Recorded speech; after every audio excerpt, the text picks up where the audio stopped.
Good morning. My name is Dustin W. McCrory. I'm a STEM teacher at Santa Monica Middle School in Ascension Parish, Louisiana. Today, we're going to be looking at the technology and decisions and the things that we're actually paying for based on the COSN 2026 Driving K-12 Innovation Report. How much technology should we stop paying for? I'm a STEM educator at Santa Monica Middle School in Ascension Parish, Louisiana. I read the COSN 2026 Driving K-12 Innovation Report.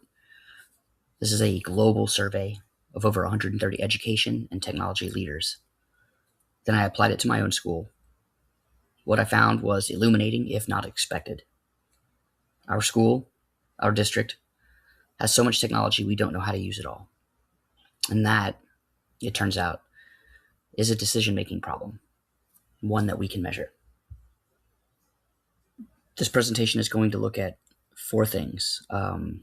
First, we're going to look at the leadership challenges outlined in the COSN 2026 report. Then we're going to take a look at the challenges that are hiding inside all of the others. This is the challenge that sort of weaves itself into the other challenges. It's foundational. Then we'll take a look at who's paying the highest costs. And then lastly, I'll recommend 5 action steps that require no new funding. We're going to work through all 6 of the leadership challenges. This is just a map rather than the destination. The first of the 6 challenges is equity and access. In 2026, the first year that digital equity dropped off the COSN hurdles list since 2022, was the problem solved, or did it stop being named? I believe equity becomes invisible when it stops being named. In classrooms, it shows up as differentiation, falling entirely on the teacher's shoulders. 78% of districts spend cybersecurity funds reactively, that is, on the response rather than proactively or in terms of prevention. Responsibility is quietly assigned to whoever is the most technically literate. Often this is a librarian or some shared IT generalist. This is not a personnel problem. This is a problem that propagates upwards structurally. The report says culture matters as much as compensation, yet most professional development doesn't communicate trust or professional respect. The number one hurdle every year is attracting and retaining educators. It's hard to believe that respect is not a fundamental guarantee of the institutions that employ educators. In terms of generative AI and AI governance, Louisiana has a framework, but the priority is more about compliance rather than learning. That suggests that the policy is built upon a problem of values. So are the educators building student judgment, teaching them how to critically utilize or interact with generative AI? Or are we just trying to stop them from cheating, using AI to turn in assignments? Sustainability and procurement. Who decides what technology is implemented? And does anybody ever check to see if that was money well spent? My district spent $500,000 on gaming laptops for a single STEM class curriculum. For about half the year, we use a flight simulator, and the middle schools in Ascension Parish each received a $50,000 computer lab upgrade so that we could have this piece of software. Once we purchased the computers, we had to get new laptop charging stations. So from top to bottom, this entire plan was implemented haphazardly. Evidence and impact. How do we know if our technology investments changed outcomes for students?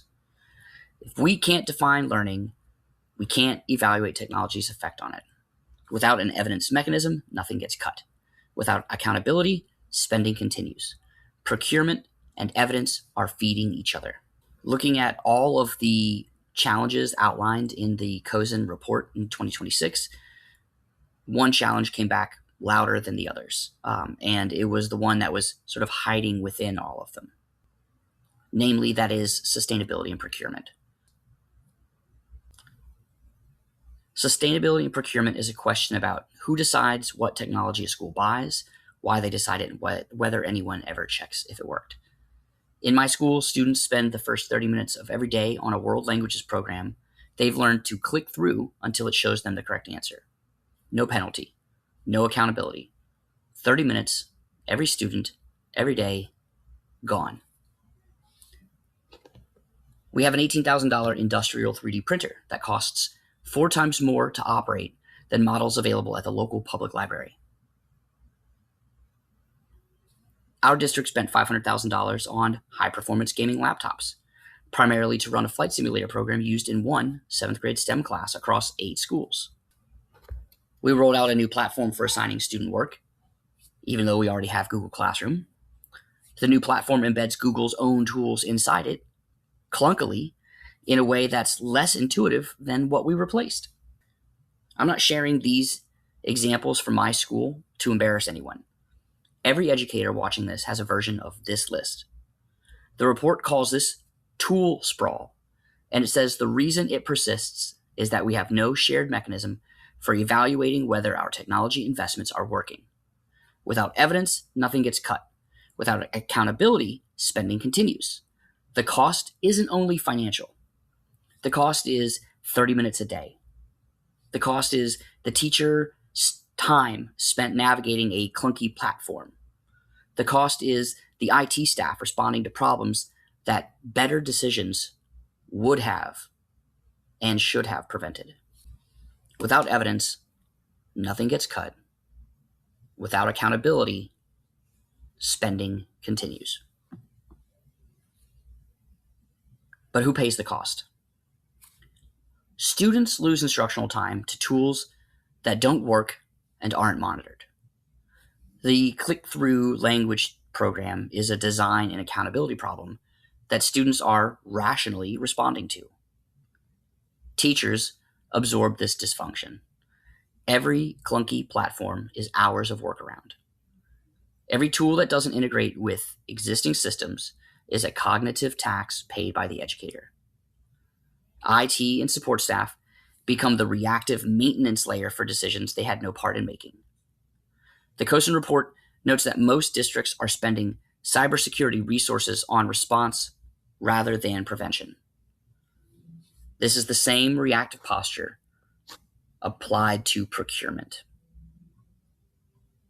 The key idea here is that the people with the least institutional power to change purchasing decisions are the ones paying the highest cost when those decisions are wrong. There are 5 steps requiring no new funding that I suggest. These are concrete moves any educator can make. No budget approval would be needed. You may not have access to district procurement records. Start locally. The inventory itself is the act of leadership. In your classroom, your department, or grade level, list every tool, note who uses it, and for what purpose. Name the problem. What is the problem that eats up 30 minutes of student or teacher time every day? What is the tool that consumes regular time with no or little measurable outcome? This isn't just an opinion. This is analysis of lost educational time. This is a team conversation. In your next team meeting, ask about this procurement policy. Do we know what we're paying for this? How do we know if it's working? Be curious. Don't accuse anybody of being inept. Just see if anyone has the answer. If not, that's your data point. The goal is to make evidence of impact a normal part of how the team talks about technology. Step 4 is to build a coalition. Connect with your librarian, your IT staff, your instructional coaches. These are the people closest to the dysfunction and furthest from the decisions. This is what a grassroots response actually looks like. You should not go at this alone. You should also use the Cozen framework as shared language. This tool doesn't integrate and creates tool sprawl is harder to dismiss by admin than saying this tool is hard to use. Changing your language allows you to reframe the matter. Administrators respond differently to professional language grounded in research. In closing, there are 3 ways to start. Inventory your classroom, the tools that you use. Figure out what 30 minutes is lost in a given day based on some of those tools. And start a conversation about the way we procure these tools and assess their functionality. The culture of a school system determines the success of its technology.